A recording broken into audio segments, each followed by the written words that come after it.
তামাম দুনিয়ার যত বড় আল্লাহর ওলি হোক না কেন, যত বড় পীর বুজুর্গ হোক না কেন, দোয়া করলে সেই দোয়া 100% কবুল হবে না, হবে না। সন্দেহ আছে, 50-50 হতেও পারে, নাও হতে পারে।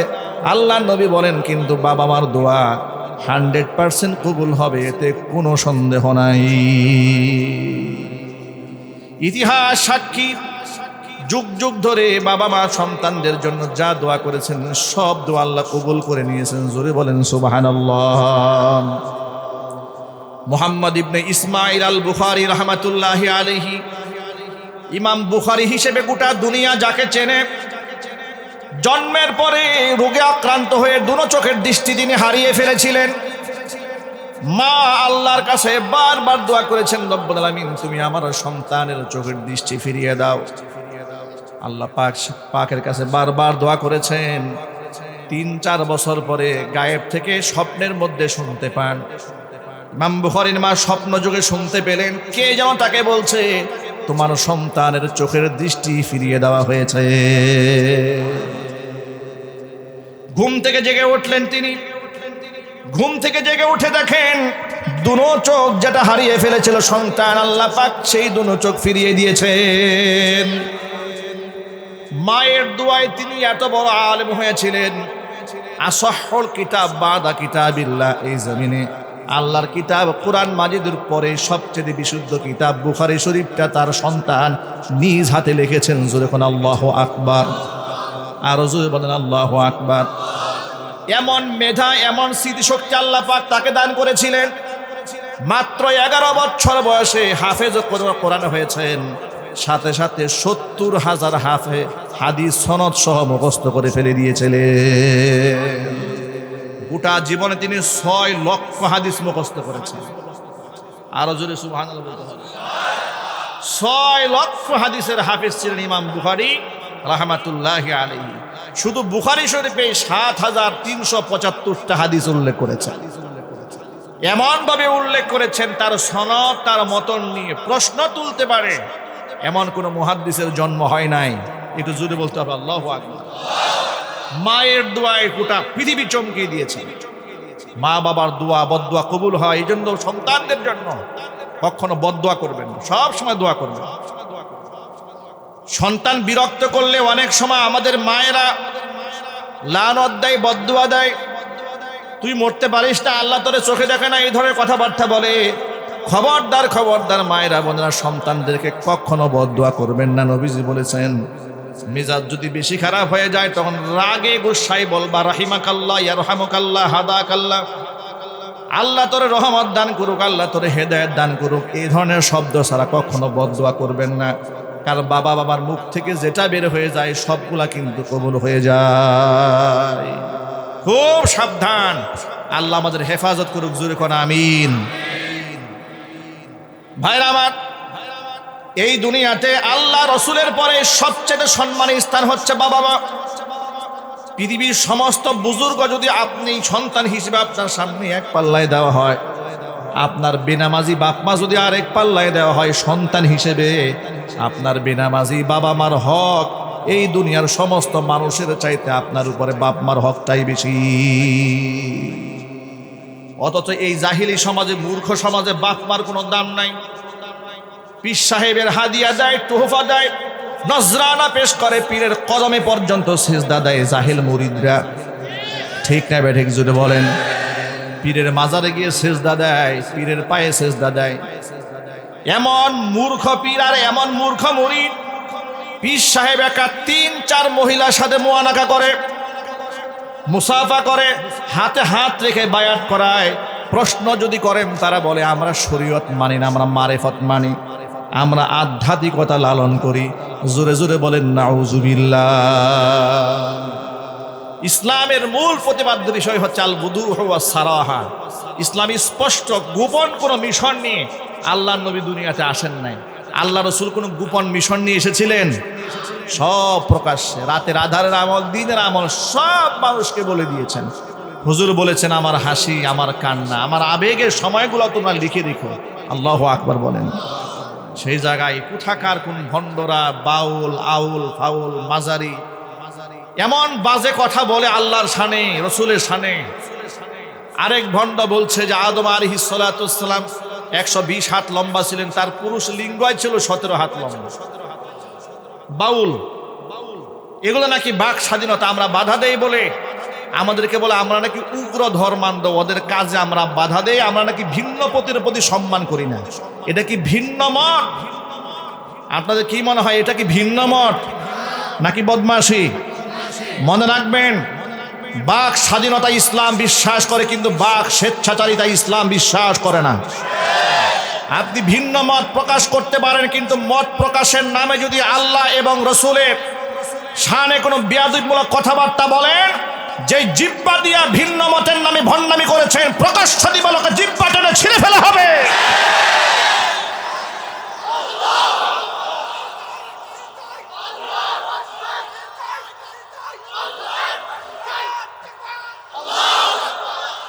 ভাইরা আমার,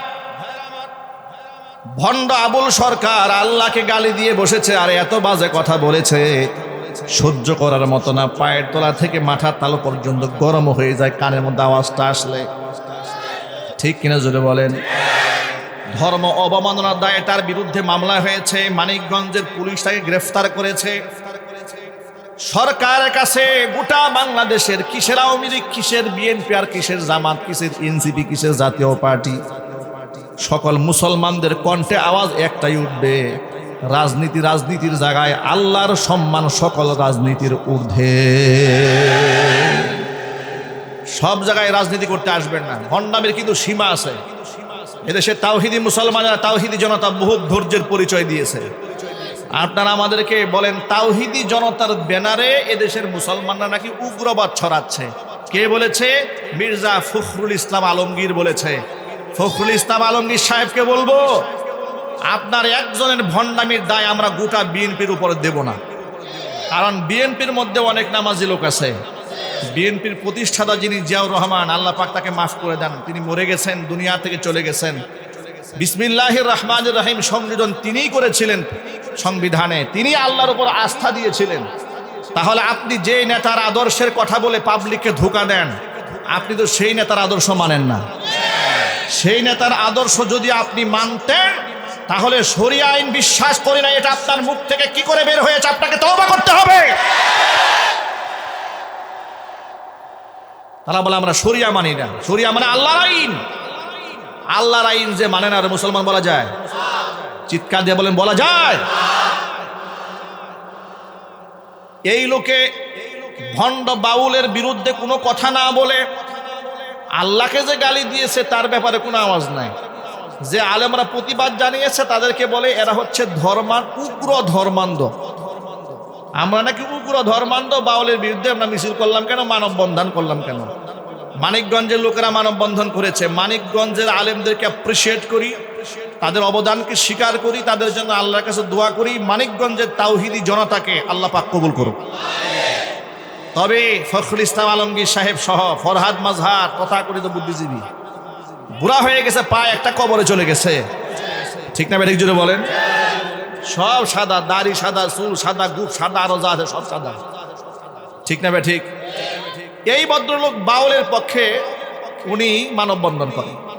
তিনি বলেন যে বাউল হচ্ছে বাংলাদেশের হাজার বছরের ইতিহাস ঐতিহ্য ধরে রেখেছে, লোকসঙ্গীত করেছে, বিভিন্ন জায়গায় এরা বয়াতি গান গিয়েছে। আরে বাবা, বাউল গান নিয়ে তো আমরা প্রশ্ন তুলি নাই।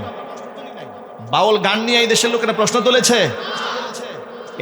এদেশের লোকেরা তো প্রশ্ন তুলেছে বাউল গানের আড়ালে আল্লাহকে যে গালি দিয়েছে সেই ব্যাপারে। ও এই অপশনটা বাদ দিয়ে আমাদেরকে মিসগাইড করে ভিন্ন খাতে ঘোলা পানিতে মাছ শিকার করতে চান। এই জাতি কিন্তু আওয়ামী জাহিলিয়াতের জাতি না, এটা জুলাই পরবর্তী বাংলাদেশ। এই বাংলাদেশে কোরআন সুন্নাহ বিরোধী কথাবার্তা আস্ফালন যেই দেখাবে তাদেরকে শায়েস্তা করার জন্য কে দেশের মুসলমানরা প্রস্তুত আছে? কারা কারা প্রস্তুত আছে আমি দুহাত দেখতে চাচ্ছি।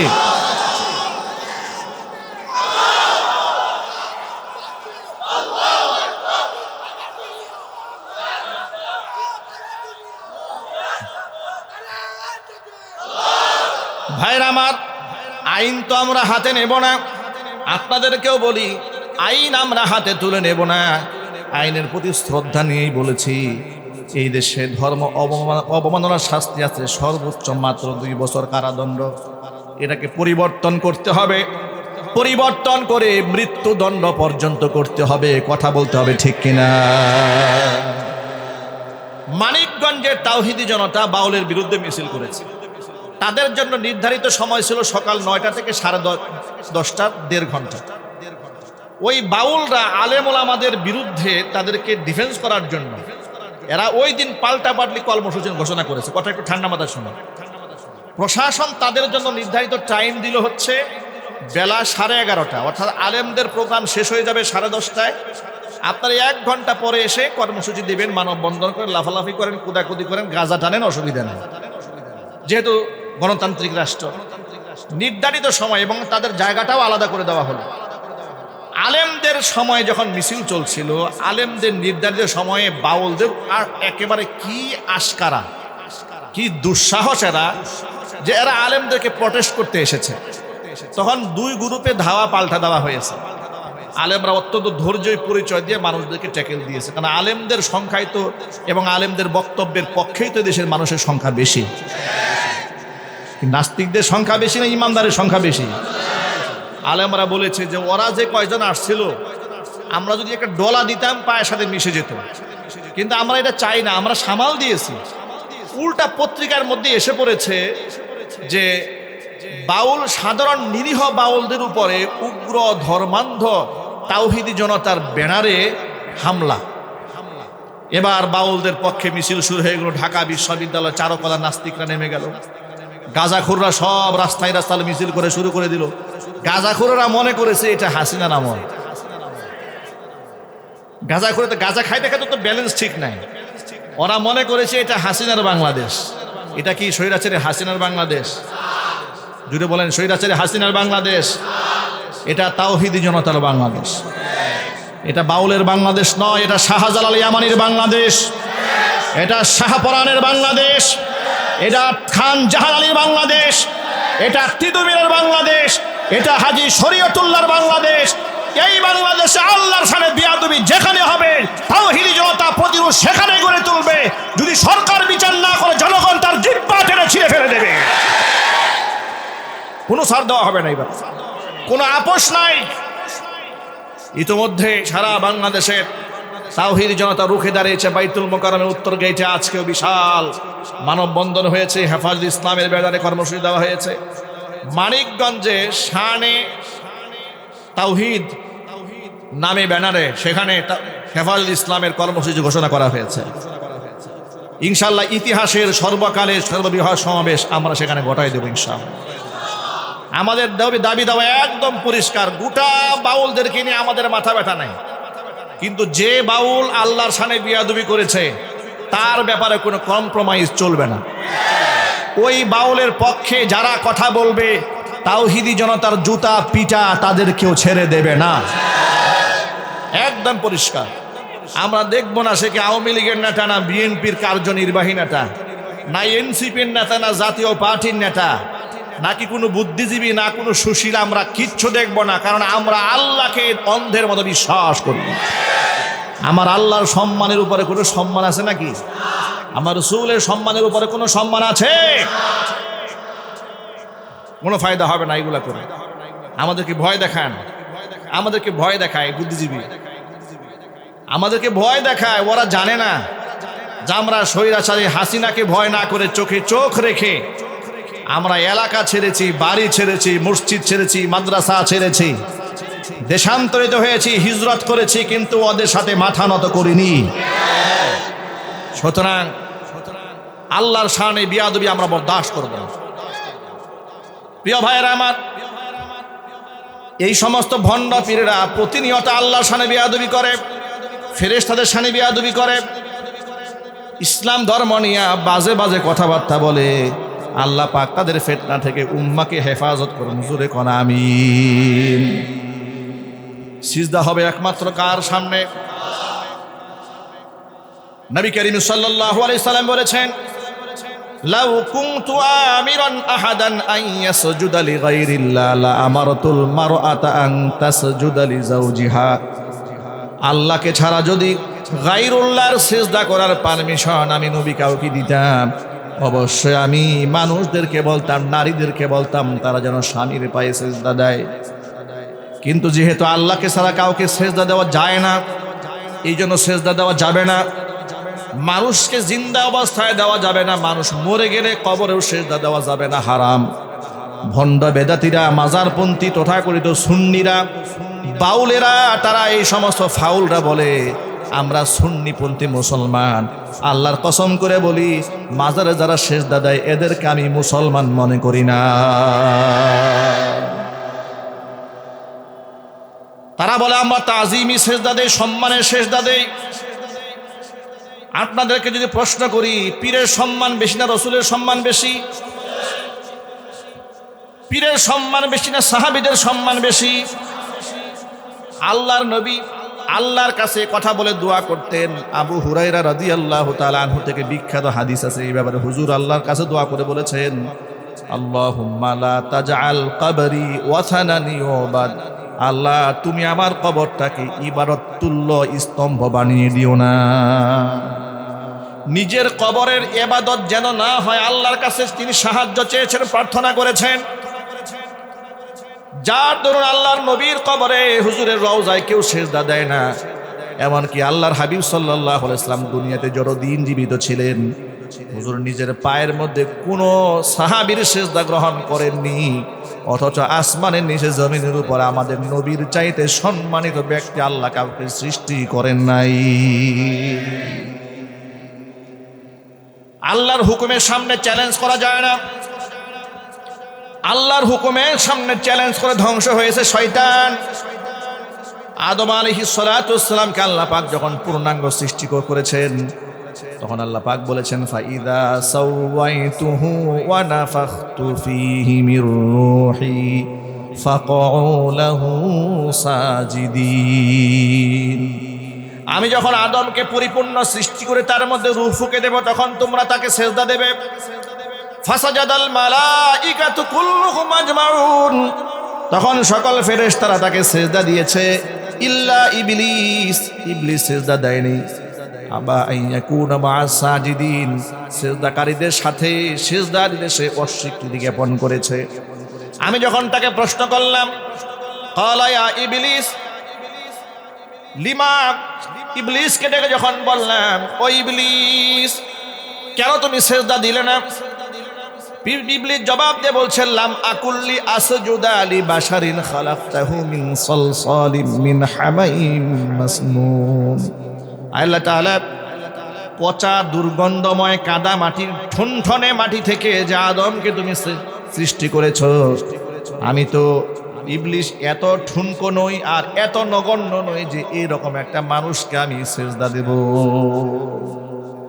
অন্য আয়াতে আল্লাহ ইতিহাস বলেছেন যে খালাকতানি মিন নারি ওয়া খালাকতাহু মিন তিন। তুমি আমাকে বানিয়েছো আগুন দিয়ে, আদমকে বানিয়েছো মাটি দিয়ে। মাটির তৈরি আদমকে তো আমি সিজদা দেব না। আসজুদু লিমান খালাকতা তিনা। আমার কি মান সম্মান নাই যে মাটির তৈরি একজন আদমকে আমি সিজদা দেব?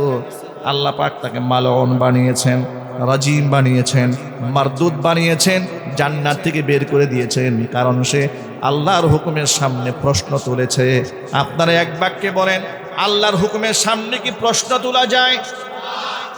বাউলেরা, ফাউলেরা সব সময় আল্লাহর হুকুম নিয়ে দেখবেন ব্যঙ্গ করে, বিদ্রুপ করে, তামাশা করে।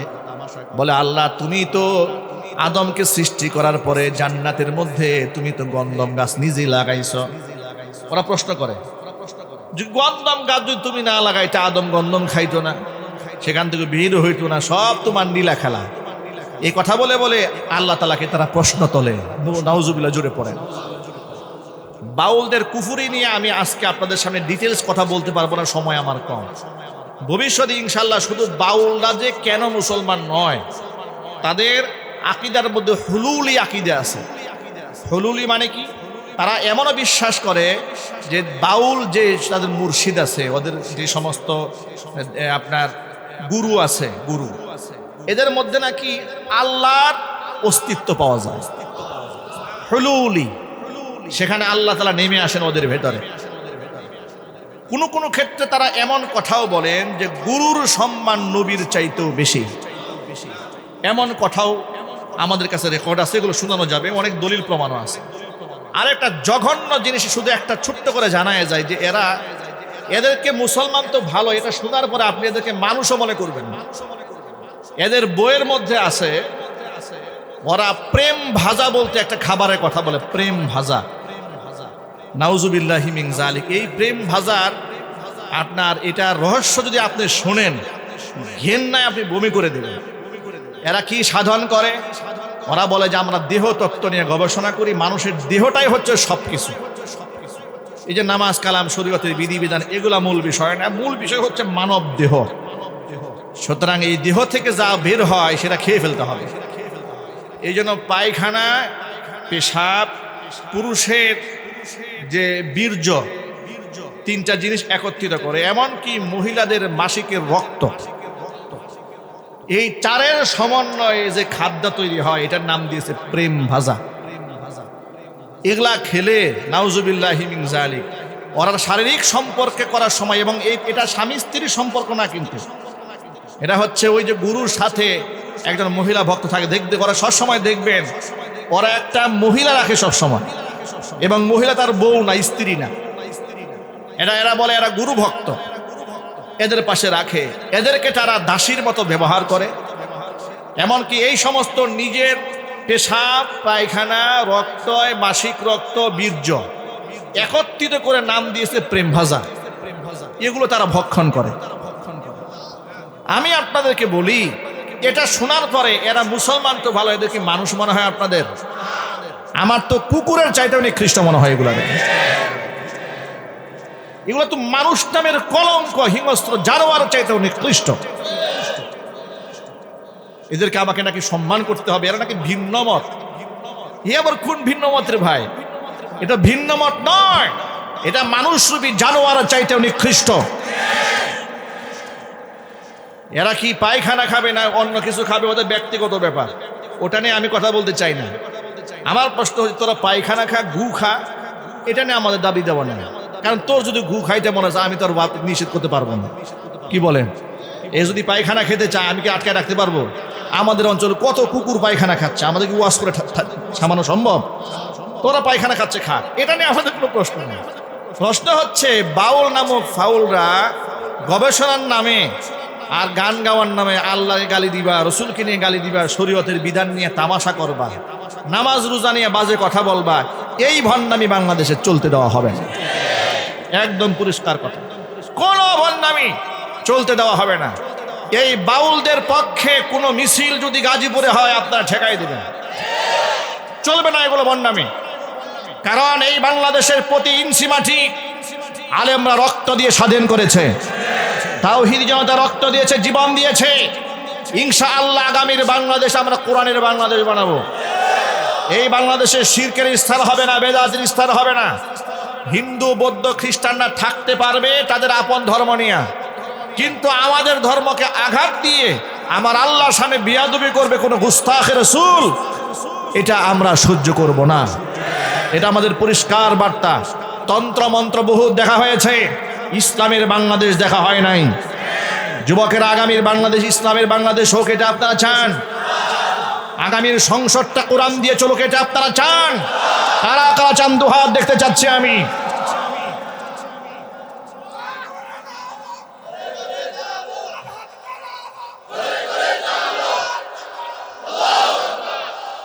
আপনারা ভয় পাবেন না, ভয়ের কোনো কারণ নাই। কারণ এই দেশের মানুষ এখন সুদখোর, ঘুষখোর, লম্পট, বদমাশ, টেন্ডারবাজদেরকে ভালোবাসে না। যারা চাঁদাবাজি করে, বাজার দখল করে, হাট ঘাট দখল করে, এদেশের মুসলমানেরা তাদেরকে আর পছন্দ করে না। মুসলমানরা এখন ইমানদার শাসক চান, কারণ ইমানদার শাসক ছাড়া একটা রাষ্ট্রের স্থিতিশীলতা কোনোদিন ফিরিয়ে আনা সম্ভব নয়। আপনি যে দলের রাজনীতি করেন না কেন, মুসলমানের সন্তান যদি হয়ে থাকেন, তাহলে আপনাকে আল্লাহর কোরআনের পক্ষে কথা বলতেই হবে। কারণ কোরআন অন্য ধর্মগ্রন্থের মতো নয়, কোরআন হচ্ছে গোটা মানব জীবনের জন্য একটা সংবিধান। কোরআন মাজিদ আল্লাহ পাক বলে দিয়েছেন, আল ইয়াউমা আকমালতু লাকুম দীনাকুম ওয়া আতমামতু আলাইকুম নিয়ামাতি ওয়া রাদিতু লাকুমুল ইসলাম দীনা। আজকের এই দিনটা আমি তোমাদের জন্য তোমাদের দিনকে পূর্ণ করে দিলাম, আমার নিয়ামতকে পূর্ণ করে দিলাম। ওয়া রাদিতু লাকুমুল ইসলাম দীনা, দিন হিসেবে, ধর্ম হিসেবে ইসলামকে আমি আল্লাহ মনোনীত করে নিলাম। অন্য আয়াতের মধ্যে আল্লাহ পাক বলেন, ইন্নাদ দীনা ইনদাল্লাহিল ইসলাম, আমি আল্লাহর কাছে একমাত্র গ্রহণযোগ্য ধর্মের নাম হচ্ছে ইসলাম। অন্য একটা আয়াতের মধ্যে আল্লাহ পাক বলেন, ওয়ামাইয়াবতাগি গায়রাল ইসলামি দীনান ফালাই ইউকবালা মিনহু ওয়া হুয়া ফিল আখিরাতি মিনাল খাসিরিন। ইসলাম ধর্ম বাদ দিয়ে যে কোনো মতাদর্শ এই পৃথিবীর কেউ ফলো করুক না কেন, যত ভালো কাজ সে বান্দা করুক না কেন, কোশ্চিন কালেও সেগুলো কবুল করা হবে না। ওয়া হুয়া ফিল আখিরাতি মিনাল খাসিরিন, ইসলাম মানবে না যে জাহান্নামে যাবে, সে ফয়সালা কি আমার নাকি আল্লাহ। ইসলাম ছাড়া মুক্তির কোনো রাস্তা আছে? আরো জোরে বলতে হবে, আছে। ইসলাম আছে যেখানে শান্তি আছে সেখানে, ইসলাম আছে যেখানে জবাবদিহিতামূলক জীবন ব্যবস্থা আছে সেখানে, ইসলাম নাই যেখানে চোর ডাকাত বদমাশ সেখানে। একজন ইসলামিক খলিফা বাংলাদেশে বর্তমানে কেন দরকার শোনেন। বাক স্বাধীনতা কাকে বলে? জবাবদিহিতামূলক রাষ্ট্র পরিচালনা কাকে বলে? উমর ফারুক রাদিয়াল্লাহু তাআলা আনহু অর্ধজাহানের শাসক, জুমার দিন মসজিদে মিম্বারে দাঁড়িয়েছেন খুতবা দেওয়ার জন্য, হাতের মধ্যে লাঠি নিয়ে দাঁড়িয়েছেন। এমন সময় পিছন দিক থেকে মুসল্লি একজন দাঁড়িয়ে বলেন, আমিরুল মুমিনিন, আপনার খুতবা আমি শুনবো, তবে একটা প্রশ্নের জবাব আগে দিয়ে নেন, তারপরে আপনি খুতবা দেন। হযরত ওমর অবাক হয়ে গেলেন, এতগুলো মানুষের সামনে প্রশ্ন করছেন, আগে জবাব দেন। তিনি বললেন, প্রশ্ন করেন। বলেন, আপনার গায়ে যে জুব্বা দেখা যায়, জিহাদের ময়দান থেকে যুদ্ধলব্ধ যে সম্পদ আমরা পেয়েছি, আনফাল গনিমতের মাল, প্রত্যেকে এক টুকরা করে কাপড় পেয়েছে, আর এক টুকরা দিয়ে কাপড় দিয়ে আমরা জামা বানিয়েছি, কিন্তু আপনার গায়ে দুই টুকরা দেখা যায়, দুই টুকরা পাইলেন কই? জবাব দেন আগে। আল্লাহু আকবার। অর্ধজাহানের শাসককে বলতে গায়ে দুই টুকরাওয়ালা জুব্বা কেন? হযরত ওমর রাগ হন নাই। রাগ না হয়ে নিজের ছেলে আব্দুল্লাহ ইবনে ওমরকে ডাকলেন, আব্দুল্লাহ তুমি দাঁড়াও। দাঁড়ালেন আব্দুল্লাহ ইবনে ওমর। এবার উপস্থিত মুসল্লিদের সামনে বললেন, ও সম্মানিত মুসল্লিদের কিরাম, আপনারা শোনেন, আমার বাবা গায়ে গতরে লম্বা মানুষ, এক টুকরা কাপড়ে তার জুব্বা হয় না, তিনিও এক টুকরাই পেয়েছেন। জিহাদের ময়দানে তো আমিও গিয়েছিলাম, আমিও আনফাল হিসেবে এক টুকরা কাপড় পেয়েছি। আমার বাবার গায়ের জুব্বা জানা হয়, এই জন্য আমার নিজের টুকরাটাকেও বাবাকে দিয়ে দিয়েছি। বাবা আমার নিজের টুকরা দিয়ে নিজের জন্য যে ছিল সেই টুকরা দিয়ে দুই টুকরা একত্রিত করে একটা জুব্বা বানিয়েছে। আল্লাহু আকবার বলেন। সেই উমর এত কিছু করার পরে তিনি বলেন যে আমার ভয় হয় যদি আল্লাহ তাআলা কিয়ামতের ময়দানে আমাকে আসামির কাঠগড়ায় দাঁড় করায় দেয়। আল্লাহু আকবার বলে। এই লোক তিনি বলছেন, আমার ভয় হয় কিয়ামতের ময়দানে না জানি আল্লাহ আমাকে আসামির কাঠগড়ায় দাঁড় করায় দেয়, আমার ভয় হয়। আল্লাহ পাক এরকম একজন ইমানদার শাসক যেন আমাদেরকে দান করেন। এত বড় টাটকা ইমানদার তো পাবো না, অন্তত পক্ষে তারে একটু ফলো করে, তারা একটু মানার চেষ্টা করে, তাদেরকে একটু অনুসরণ করে, একটু অনুকরণ করে, একটু চেষ্টা করে দেশে দুর্নীতি মুক্ত হোক, সুদ মুক্ত হোক, ঘুষ মুক্ত হোক, জেনা মুক্ত হোক, ব্যভিচার মুক্ত হোক। এরকম একটা শাসক দরকার আছে না ভাই? ওই যে স্বৈরাচারী হাসিনা কি বলেছিল, আমি নিজের জন্য কিছুই করিনি, আমি কি করেছি, যা করেছি জনগণের জন্য করেছি। সেই হাসিনার লকার খোলা হয়েছে, বেশি কিছু পাওয়া যায় নাই। ব্যাংকের 2টা লকার থেকে মাত্র 832 ভরি স্বর্ণ পাওয়া গেছে, বেশি না, মাত্র 832 ভরি। আবার হাসিনার কল রেকর্ড দেখলাম ফাঁস হয়েছে, কল রেকর্ডে বলছে এগুলো তো আমি প্রাইম মিনিস্টার হওয়ার পরে কিনিনি, এগুলো সব আগের, এগুলো 96-এরও নাকি আগের। তাহলে আমাদের প্রশ্ন তো আরো মারাত্মক, 96-এর আগে এই স্বর্ণ সে জমা করেছে। অথচ 1974 সালে বাংলাদেশ তখন দুর্ভিক্ষ কবলিত একটা রাষ্ট্র ছিল। কথা ঠিক না বেটি?